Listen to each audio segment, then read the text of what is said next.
Dapat alam natin in check lagi ang ating demeanor, hindi pwedeng nawawala tayo sa mga ganun.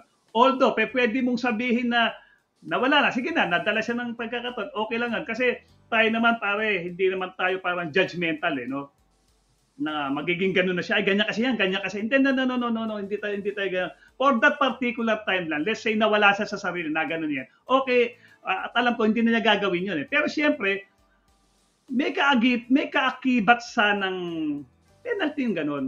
Para at least nakikita ng mga taong nanonood. Okay? Gaya ng sinasabi ko sa mga sport kaya hindi natin dinajudge si Coach Yeng doon sa ginawa niyang yon. Okay, dahil hindi gano'n si Coach Yeng. Kaya lang, niya. yung ginawa niyang yon, kailangan may action ng konti si PBA against him. Kasi para naman makita ng mga tao fair kami dito. Fair. Okay? Not okay, hindi porke pinay na meron kaming gagawin ko coaching, ganyan na siya talaga. No. Hindi tayo sabi nga, di ba, yung action mo lang naman ang aming bibigyan pansin, but hindi yung pagkatao.